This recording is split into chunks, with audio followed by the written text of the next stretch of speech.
This is a war that should have never happened. It's a war the Russians tried repeatedly to settle on terms that were very, very beneficial to Ukraine and us. The major thing they wanted was for us to keep NATO out of the Ukraine. The big military contractors want to add new countries to NATO all the time. Why? Because then that country has to conform its military purchases to NATO weapon specifications, which means certain companies, Northrop Grumman, Raytheon, General Dynamics, Boeing, and Lockheed, get a trapped market.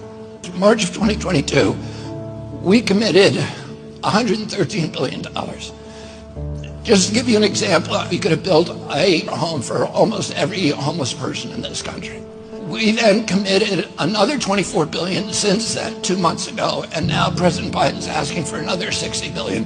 But the big, big expenses are going to come after the war, when we have to rebuild all the things that we destroyed. Mitch McConnell was asked, can we really afford to spend $113 billion to Ukraine? He said, don't worry. It's not really going to Ukraine. It's going to American defense manufacturers. So he just admitted it's a money laundering scheme. And who do you think owns every one of those companies? BlackRock. So Tim Scott, during the Republican debate, said, don't worry, it's not a gift to Ukraine, it's a loan. So raise your hand if you think that that loan's ever getting paid back. Yeah, of course it's not. So why do they call it a loan? Because if they call it a loan, they can impose loan conditions. And what are the loan conditions that we impose on? Number one, an extreme austerity program, so that if you're poor in Ukraine, you're going to be poor forever. Number two, most important, Ukraine has to put all of its government-owned assets up for sale to multinational corporations, including all of its agricultural land, the biggest single asset in Europe.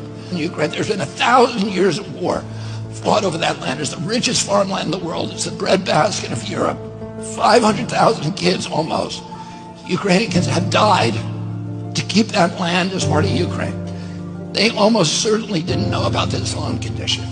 They've already sold 30% of it. The buyers were DuPont, Cargill, and Monsanto. Who do you think owns all of those companies? Yeah, BlackRock. And then in December, President Biden gave out the contract to rebuild Ukraine. And who do you think got that contract? BlackRock. So they're doing this right in front of us. They don't even care that we know anymore, because they know that they can get away with it.